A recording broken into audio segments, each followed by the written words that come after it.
Okay students, last video में हम लोग थर्ड क्वेश्चन तक डिस्कस कर चुके हैं। फोर्थ क्वेश्चन है आपका, the earth and the moon are attracted to each other by gravitational force. Does the earth attract the moon with a force that is greater or smaller or same as the force with which the moon attracts the earth। ठीक है, मतलब इस question में क्या पूछा हुआ है कि अर्थ और मून के बीच में दो ऑब्जेक्ट्स हो गए। मैंने बोला था कि ये यूनिवर्सल लॉ है, ग्रेविटेशन लॉ।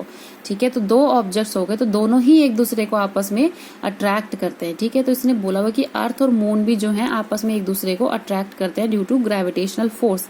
तो अब आपको बताना है कि जो अर्थ मून को अपनी तरफ खींचती है, वो वाली फोर्स जो मून अर्थ को अपनी तरफ खींचता है उससे बड़ी होती है, छोटी होती है या फिर सेम होती है, ये हमें बताना है। ठीक है, तो इसमें क्या होगा, हमारे पास ग्रेविटेशनल फोर्स क्या होती है, F equals to G into M1 M2 divided by R²। अब यहाँ पर M1 M2 क्या है, G तो एज इट इज रहेगा, mass of earth mass of moon divided by separation between them. तो ये सारी चीजें सेम रहने वाली है, तो जो फोर्स होगी वो भी सेम रहेगी। ठीक है, अर्थ जितनी फोर्स के साथ मून को अपनी तरफ खींच रहा होगा उतनी ही फोर्स के साथ मून भी अर्थ को अपनी तरफ खींच रहा होगा। लेकिन ये क्या होता है कि दोनों ऑपोजिट डायरेक्शन में होती है। अर्थ का सरफेस ये है, अर्थ का सरफेस ये है, ये मून को अपनी तरफ खींचेगा और ये अर्थ मून अपनी तरफ खींचेगा, तो ये बैलेंस हो जाती है। ठीक है, ये फोर्स क्या हो जाती है, बैलेंस हो जाती है। ओके, नेक्स्ट क्वेश्चन है आपका, if the moon attracts the earth, if the moon attracts the earth, why does the earth not move towards the moon. ठीक है, जैसा कि मैंने आपको अभी लास्ट क्वेश्चन में बताया कि जो अट्रैक्टिव फोर्स होती है, ये अट्रैक्टिव जो फोर्स होती है ये इक्वल एंड ऑपोजिट होती है। और न्यूटन्स लॉ में भी हमने पढ़ा है कि कोई भी ऑब्जेक्ट, एक ऑब्जेक्ट दूसरे ऑब्जेक्ट के ऊपर फोर्स लगा रहा होता है तो जो सेकंड वाला ऑब्जेक्ट है वो फर्स्ट के ऊपर equal and opposite reaction apply करता है। ठीक है, तो सेम इस केस में है, जो अर्थ अगर मून को अट्रैक्ट करती है तो मून भी अर्थ को अट्रैक्ट करता है। ठीक है, तो क्या होता है कि दोनों में जो फोर्स होती है वो ऑपोजिट डायरेक्शन में होती है और वो बैलेंस हो जाती है, इसलिए ये एक दूसरे को आपस में खींच नहीं पाते। ठीक है, अब नेक्स्ट क्वेश्चन हम करेंगे, question number 6।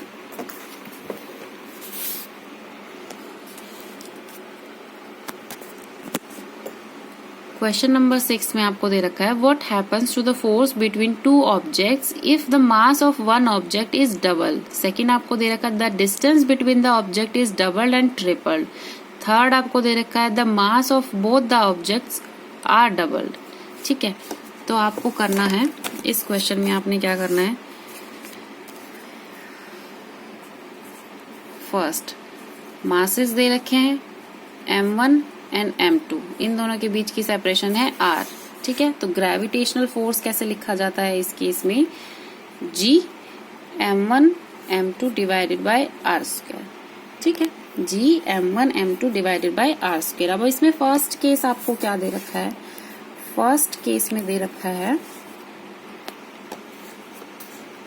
Mass of one object is double. Mass of one object, मान लिया हमने M1 को मान लिया 2M1 के बराबर हो गया, ये एक को हमने डबल कर दिया है, एक मास को डबल कर दिया है, तो हमारी जो फोर्स आएगी वो क्या आएगी, F dash equals to G 2M1 into M2 divided by R²। बाकी सारी चीजें सेम है, सिर्फ मल्टीपल क्या आया है 2, तो F डैश आएगी हमारी किसके equal, 2 times of initial force, जो पहले फोर्स होने वाली थी उस फोर्स के डबल हो जाएगी।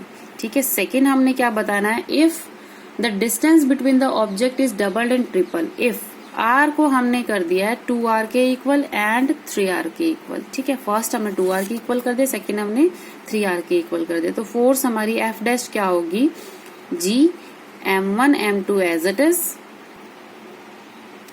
M1 M2 as it is, R की जगह पे हमने क्या ले लेना है, 2R ले लेना है, जिसकी पावर हम कर देंगे 2। ठीक है, तो ये F डैश इक्वल्स टू क्या आ जाएगी हमारी, ये तो हमारा एज इट इज हो जाएगा, इसको ओपन करेंगे, G M1 M2 divided bye 2 2 ज़ा 4 एंड R²। तो ये वाली टर्म तो सिंपली फोर्स के इक्वल है, तो F dash equals to 1/4 F, मतलब ये क्या हो जाएगा, 1/4 टाइम्स हो जाएगी जो इनिशियली हमारी फोर्स होनी चाहिए थी। अब देखो 3R के लिए ले लेते हैं, F डैश हमारी क्या आएगी, G M1 M2 as it is, R की जगह पे हम क्या रखेंगे 3R, इसका स्क्वायर करेंगे, ठीक है। तो एफ डैश जो आएगी 1/9 times of GM1M2 divided by R square. इसका स्क्वायर करेंगे, 9 का कंपोनेंट बाहर निकल जाएगा और ये आर स्क्वायर हो जाएगी। तो एफ डैश किसके इक्वल आएगी? 1/9 टाइम्स ऑफ इनिशियल फोर्स, ठीक है। इनिशियली जो हमारी फोर्स होगी उसके इक्वल।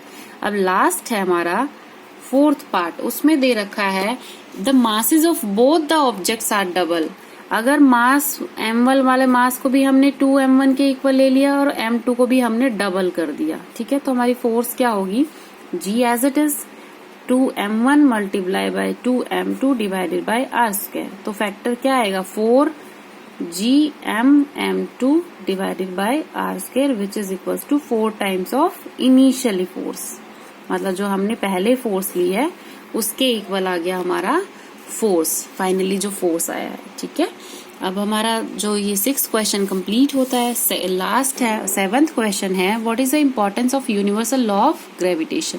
ये हम नेक्स्ट वीडियो में डिस्कस करेंगे। स्टूडेंट्स हम 10 क्वेश्चंस कर लेते हैं आज के लिए। आप ये 10 क्वेश्चंस कर लेना, फिर कल संडे से आप क्या करना, अपने यूटीज के लिए प्रिपेयर करना शुरू कर देना, ठीक है।